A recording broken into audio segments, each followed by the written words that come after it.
अंतरराष्ट्रीय जल क्षेत्र में आखिर किसके कानून चलते हैं? क्या प्रतिबंधों के नाम पर किसी भी नागरिक जहाज को रोका जा सकता है? वेनेजुएला के पास रूसी टैंकर की जब्ती क्या सच में कानून सही था, या ये महाशक्ति की ताकत दिखाने की एक और कड़ी है? जहाज पर सवार 3 भारतीय नागरिक किसी गलती की सजा भुगत रहे हैं, और क्या उनकी जान आज वैश्विक राजनीति के बीच फंस गई है? अगर जहाज रूसी झंडे के तहत था तो अमेरिका ने किस अधिकार से उसे अंतरराष्ट्रीय जल क्षेत्र में जब्त किया? क्या ये कार्रवाई समुद्री कानून की सीमा लांघने का संकेत है? जब दोनों देशों के दावे आमने सामने हो तो सच कौन तय करेगा? और सबसे बड़ा सवाल, क्या प्रतिबंधों की इस जंग में निर्दोष क्रू मेंबर सिर्फ एक मोहरा बनकर रह जाएंगे? नमस्कार दोस्तों, मैं हूं आपके साथ में कश्मीर और आप देख रहे हैं डेली का डिजिटल प्लेटफॉर्म। नमस्कार दोस्तों, मेरा नाम भावना सुखीजा है। अंतरराष्ट्रीय समुद्री कानून वैश्विक प्रतिबंधों और महाशक्तियों के टकराव के बीच एक बार फिर आम नागरिकों की जान सबसे बड़ा सवाल बनकर सामने आई है। उत्तरी अटलांटिक महासागर के अंतरराष्ट्रीय जल क्षेत्र में रूसी तेल टैंकर की जब्ती ने न सिर्फ अमेरिका और रूस के बीच तनाव को नई ऊंचाई पर पहुंचा दिया है, बल्कि उस जहाज पर सवार 3 भारतीय नागरिकों समेत लगभग 28 क्रू मेंबर की सुरक्षा को लेकर भी गंभीर चिंता खड़ी करती है।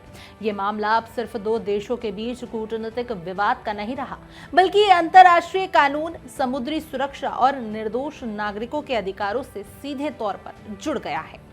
बिल्कुल, ये पूरी घटना वेनेजुएला के तट के पास की है, जहां अमेरिकी कोस्ट गार्ड ने बुधवार सुबह उत्तरी अटलांटिक महासागर के अंतरराष्ट्रीय जल क्षेत्र में रूसी तेल टैंकर मैरिनेरा को जब्त कर लिया। अमेरिका का दावा है कि जहाज वेनेजुएला से प्रतिबंधित तेल लेकर जा रहा था और अमेरिकी अदालत के आदेश के तहत इसकी जब्ती कर ली गई। अमेरिकी अधिकारियों के मुताबिक ये टैंकर अंतरराष्ट्रीय प्रतिबंधों का उल्लंघन कर रहा था और उसने अपने पहचान छिपाने के लिए आखिरी समय में रूसी झंडे का इस्तेमाल किया।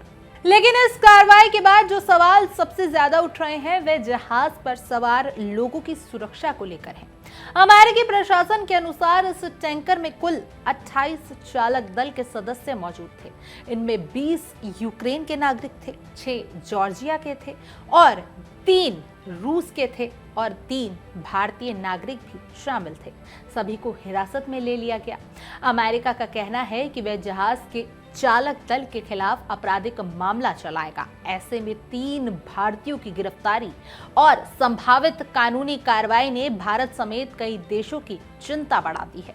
रूस ने इस पूरे घटनाक्रम पर तीखी प्रतिक्रिया दी है। रूसी विदेश मंत्रालय ने एक सख्त बयान जारी कर अमेरिका की कार्रवाई को अंतरराष्ट्रीय समुद्री कानून का खुला उल्लंघन बता दिया है। रूस का कहना है कि अंतरराष्ट्रीय जल क्षेत्र में किसी भी जहाज को रोकने, उसकी जांच करने या उसे जब्त करने की अनुमति केवल कुछ खास परिस्थितियों में ही होती है, जैसे समुद्री डकैती या फिर दोस्त व्यापार का संदेह। मैरिनेरा के मामले में ऐसी कोई भी परिस्थिति लागू नहीं होती। इसके बावजूद अमेरिकी कोस्ट गार्ड ने यह कदम उठाया। रूसी विदेश मंत्रालय ने यह भी स्पष्ट किया कि जिस समय इस टैंकर को रोका गया वह किसी भी सैन्य गतिविधि में शामिल नहीं था। मैरिनेरा एक नागरिक जहाज था जो शांतिपूर्वक उत्तरी अटलांटिक महासागर के अंतरराष्ट्रीय जल क्षेत्र से होकर एक रूसी बंदरगाह की ओर जा रहा था। रूस का दावा है कि उसने आधिकारिक बातचीत के दौरान अमेरिकी अधिकारियों को पहले ही ये जानकारी दे दी थी कि जहाज रूसी पंजीकरण के तहत है और पूरी तरह गैर सैन्य प्रकृति का है। बिल्कुल, इसके अलावा अमेरिका की ओर से यह भी कहा गया है कि टैंकर पहले बेला 1 नाम से संचालित हो रहा था और उसने जानबूझकर झूठे झंडे के तहत संचालन किया। हालांकि रूस ने इस आरोप को सिरे से खारिज कर दिया है। रूसी विदेश मंत्रालय के अनुसार 24 दिसंबर को अंतरराष्ट्रीय और रूसी कानून के तहत इस जहाज को अस्थायी रूप से रूसी झंडा फहराने की अनुमति दी गई थी। रूस का कहना है कि प्रक्रिया पूरी तरह से वैध थी और इसमें किसी तरह की धोखाधड़ी या नियमों को चकमा देने की कोशिश नहीं की गई थी। रूस ने इस बात पर भी नाराजगी जताई है कि अमेरिका ने झंडा फहराने वाले देश की सहमति के बिना ही जहाज को रोका और जब्त कर लिया।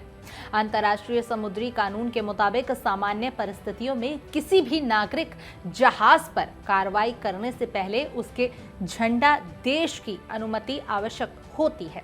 रूस का कहना है कि उसने ऐसी किसी भी अनुमति से साफ इनकार कर दिया था, बल्कि अमेरिका कोस्ट गार्ड द्वारा जहाज का पीछा किए जाने पर औपचारिक विरोध भी दर्ज कराया गया था। रूसी विदेश मंत्रालय ने इस जब्ती को जहाज के मालिक के वैध अधिकारों और हितों का गंभीर उल्लंघन बताया है। इसके साथ ही सबसे गंभीर चिंता जहाज पर सवार चालक दल के जीवन और स्वास्थ्य को लेकर जताई गई है। रूस ने साफ शब्दों में कहा है कि इस कार्रवाई के बाद अब क्रू मेंबर की जान खतरे में है, जिसमें कई देशों के नागरिक शामिल हैं। रूस ने अमेरिका से मांग की है कि वो रूसी क्रू मेंबर की सुरक्षा सुनिश्चित करे और उन्हें तुरंत रिहा कर दिया जाए। इस मामले ने अंतर्राष्ट्रीय राजनीति में भी हलचल मचा दी है। रूस ने चेतावनी दी है कि अंतर्राष्ट्रीय जल क्षेत्र में इस तरह की कार्रवाई से यूरो अटलांटिक क्षेत्र में सैन्य और राजनीतिक तनाव और ज्यादा बढ़ सकता है। रूस का कहना है कि यदि नागरिक जहाज के खिलाफ बल प्रयोग की सीमा इस तरह कम होती रही तो भविष्य में और भी गंभीर टकराव हो सकते हैं, जिनका असर केवल संभावित देशों तक सीमित नहीं रहेगा। ये मामला अब सिर्फ अमेरिका और रूस के बीच टकराव तक सीमित नहीं रहा। 3 भारतीय नागरिकों की हिरासत ने भारत के लिए भी गंभीर सवाल खड़े कर दिए हैं। वैश्विक प्रतिबंधों और महाशक्तियों की राजनीति के बीच आम नागरिकों की सुरक्षा आखिर कौन सुनिश्चित करेगा, यह सवाल लगातार गहराता जा रहा है। अंतर्राष्ट्रीय जल क्षेत्र में हुई इस कार्रवाई ने समुद्री कानून और मानव अधिकारों को लेकर नई बहस छेड़ दी है। फिलहाल दुनिया की नजर इस बात पर टिकी हुई है, ये विवाद आगे किस दिशा में बढ़ेगा। क्या अमेरिका और रूस के बीच ये तनाव और गहराएगा या कूटनीतिक बातचीत के जरिए कोई समाधान निकल पाएगा।